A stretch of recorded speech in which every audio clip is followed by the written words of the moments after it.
इस कंपनी को इंडिया से ऐसा क्या लगा हुआ है कि ये अपनी सेम ड्रिंक इंडिया को बाकी देशों के अलावा बेहतर बना के देती है। और एक कौन सा खाना है जो तब से इंडिया का ही था लेकिन आप इसे फॉरेन का खाना समझ के खाते थे। भाई इस वीडियो को पूरा देखना क्योंकि ये बहुत मजेदार होने वाला है। और हाँ, 3 गिने तक वीडियो को लाइक करके चैनल को सब्सक्राइब मार देना। 1 2 3 आपने कर दिया तो स्टार्ट करते हैं। Number 15 pancakes. जो क्लासिक पैनकेक्स हैं जिन्हें हमें देखने की आदत है वो फ्लफी होते हैं, मोटे होते हैं और लाइक मीठी ब्रेड और रोटी की तरह होते हैं। लेकिन जो फ्रेंच पैनकेक्स होते हैं ना वो ऐसे नहीं होते, वो काफी पतले होते हैं जिस वजह से वो थोड़े क्रंची भी होते हैं। और इसी के साथ उनके ऊपर मेपल सिरप नहीं बल्कि अलग अलग चीजों की टॉपिंग्स डाली जाती है। यहाँ तक कि उसके ऊपर ब्लूबेरी का भी इस्तेमाल होता है। और बिल्कुल कुछ इसी तरीके से पैनकेक जापान में भी बनाए जाते हैं जो कि क्लासिक पैनकेक के मुकाबले काफी ज्यादा फ्लफी होते हैं और उसके ऊपर योगर्ट जैसी चीजों का भी यूज किया जाता है। Number 14 burger. बर्गर एक ऐसा खाना है जो कि अब लगभग हर एक जगह मिलता है, बस टेस्टी पैटी के साथ टोस्टेड बन। इसमें क्या ही गलत हो सकता है। बट एक बार देखो रैमन बर्गर, ये बिल्कुल बर्गर जैसा है। यहाँ तक कि इसमें सेम बर्गर के सॉस भी यूज होते हैं, बस बन की जगह पर यहाँ पर फ्राइड और कुक रेमन होता है। भले ये दिखने में काफी अजीब लगे लेकिन लोगों का कहना है कि ये काफी टेस्टी लगता है और काफी क्रंची भी है। यानी ये ओवरऑल अ कंप्लीट विनर है और इसीलिए कुछ एशियन कंट्रीज में ये पॉपुलर है। Number 13 Fanta. इस फोटो को देखकर बिलीव तो नहीं होगा लेकिन ये दोनों सेम फ्लेवर है, वो भी सेम टाइम के फैंटे का, और ये ऑलमोस्ट सेम टेस्ट भी करते हैं। बस फर्क ये है कि एक यूएसए का है और एक यूके का। सेम फ्लेवर के फैंटा कितने ज्यादा अलग हो सकते हैं। और लोगों का कहना है कि यूके वाला जो है वो थोड़ा ज्यादा अच्छा टेस्ट करता है और इंडिया में जो फैंटा मिलता है वो भी यूके से भी ज्यादा अच्छा टेस्ट करता है, सेम टू सेम यूएसए वाले फैंटा की तरह। बस थोड़े से बॉटल और थोड़ा कॉन्सेंट्रेशन में फर्क होता है। नंबर 12 पाकिस्तानी पानी पूरी। पाकिस्तान में पानी पूरी होती है? मोस्टली इसका आंसर होगा हाँ, क्योंकि पाकिस्तान में पानी पूरी की जगह पर ज्यादातर गोलगप्पे मिलते हैं। हाँ, दोनों में थोड़ा सा फर्क है। पानी पूरी जो है उसमें हॉट चने वाले रगड़े का इस्तेमाल होता है और गोलगप्पे में सूखे आलू और चने के रगड़े का इस्तेमाल होता है। और पानी पूरी की पूरी एकदम गोल होती है लेकिन गोलगप्पे की पूरी थोड़ी सी ओवल शेप की होती है। पाकिस्तान में ज्यादातर गोलगप्पे मिलते हैं बिल्कुल दिल्ली की तरह। हाँ, लेकिन वहाँ पर कई जगह नॉर्मल पानी पूरी भी मिलती है। Number 11 pizza. अब पिज्जा की बात करें तो बेसिक रेसिपी तो सेम ही रहती है। एक डो का इस्तेमाल करते हैं जिसके ऊपर सॉस और चीज डालते हैं और उसी के साथ टॉपिंग्स। बट वही यूएसए,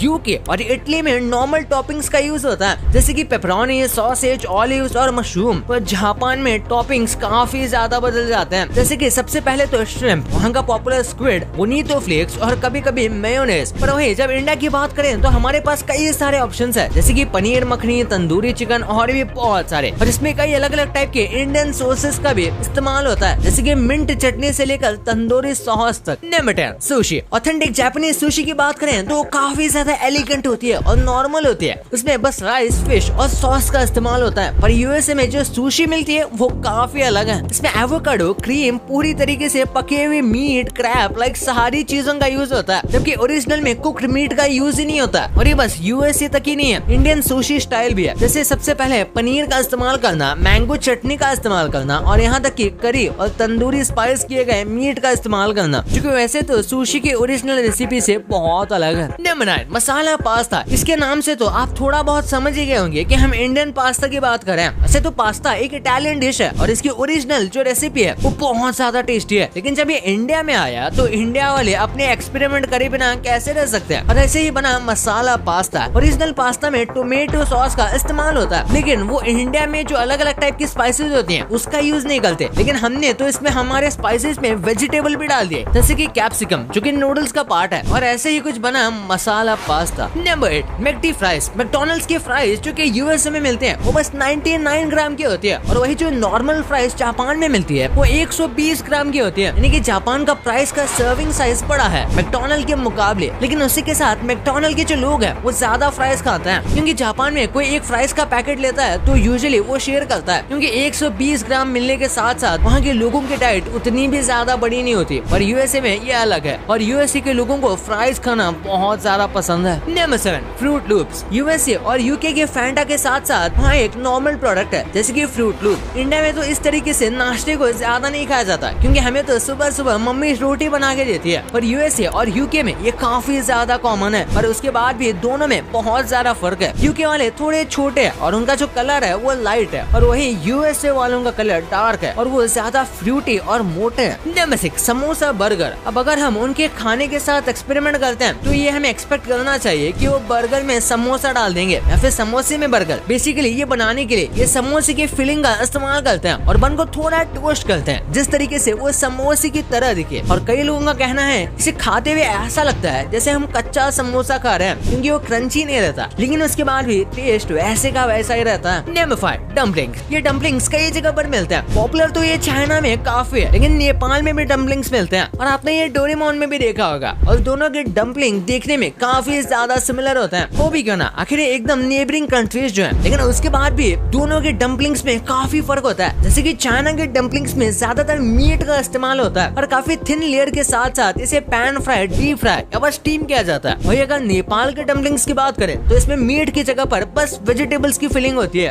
और यूजुअली ये बस स्टीम होता है। Number 4 tacos. अगर ओरिजिनल मैक्सिकन टाकोस की बात करें तो वो हेल्दी भी होते हैं और उसमें जो फिलिंग डाली जाती है वो काफी ट्रेडिशनल होती है और उसमें कुछ पर्टिकुलर चीजें ही होती हैं जो कि यूजुअली वो लोग डालते हैं। लेकिन वही चीज जब यूएसए में आती है तो भाई वो लोग टाकोस के अंदर कुछ भी डाल देते हैं। Fries, beans, rice, meat, veggies, यानी कि जो टेस्टी लगा वो डाल देते हैं। ऊपर से अलग अलग टाइप के सॉसेस भी, जैसे कि मेयो, चीज सॉस और रैंच भी। और बस यही नहीं, जब इसे इंडिया के साथ मिक्स करते हैं तो और भी वेरिएशन मिलते हैं, जैसे कि मसाला टैको, जिसमें तो इन्होंने कई सारी चीजें डाल दी है। और इंडिया के अलग अलग सॉस भी हैं, जैसे कि ग्रीन चटनी, लाल चटनी और टोमेटो सॉस और भी कई सारी चीजें। Number 3 cans. जापान में बेवरेज के लिए कैंस का इस्तेमाल काफी ज्यादा होता है और उसी के साथ यूएसए में भी। लेकिन अगर आप दोनों के कैंस को देखोगे तो काफी फर्क होता है। सबसे पहले तो दोनों कंट्रीज के जो कैन है उनके ढक्कन में काफी फर्क है। यूएसए के कैंस काफी बड़े होल वाले होते हैं और जापान के छोटे। वहीं यूएसए में कैंस बड़े और चंकी होते हैं क्योंकि वहाँ के लोगों को बेवरेज पीना बहुत ज्यादा अच्छा लगता है। और जापान में भी सेम ही है, लेकिन जापान के लोग कम क्वांटिटी में लेते हैं और इसी वजह से वहाँ के कैन पतले होते हैं लेकिन लंबे होते हैं और छोटे होल होने की वजह से उन्हें खत्म करने में ज्यादा टाइम लगता है। Number 2 butter chicken pasta. Masala pasta के बाद अगर कुछ बचा है तो वो था बटर चिकन पास्ता। वैसे तो बाहर के लोगों को लगता है कि इंडियन फूड है तो बटर चिकन है, लेकिन उसके बाद भी उसे पास्ता में डाल देना काफी ऑफेंसिव है। पर इसपे कई लोगों का कहना है कि ये बहुत ही टेस्टी लगता है क्योंकि जो पास्ता है वो काफी टेस्टी तो होता है लेकिन वो उतना ज्यादा स्पाइसी नहीं होता और उसमें उतने ज्यादा फ्लेवर नहीं होते। जब उसे बटर चिकन के साथ मिक्स करते हैं तो उसका फ्लेवर काफी ज्यादा अच्छा लगता है। Number 1 meat samosa. समोसे में आलू होता है, ये तो कॉमन सेंस है, लेकिन ये चीज सबके दिमाग में नहीं आती, इसलिए वो समोसे में कुछ भी बदल देते हैं। कुछ वक्त पहले इंडिया में चाइनीज समोसा काफी ज्यादा पॉपुलर था, जिसमें वो समोसे के अंदर ही नूडल्स फिल करके देते हैं। लेकिन जब हम खुद हमारे खाने के साथ एक्सपेरिमेंट करते हैं तब चलता है, और दूसरे करें तो बहुत अजीब लगता है। जैसे कि मिमोसा को देखो, ये बेसिकली समोसा ही है, लेकिन कुछ लोग इसे मिमोसा कहते हैं क्योंकि इसमें समोसे की फिलिंग में मीट डाला गया है। इसमें आलू की जगह मीट है और जानकर आपको सरप्राइज होगा, लेकिन समोसा जो ओरिजिनली होता था उसमें भी मीट ही होता था। तो ये एक्सपेरिमेंट है या रीडिस्कवरी,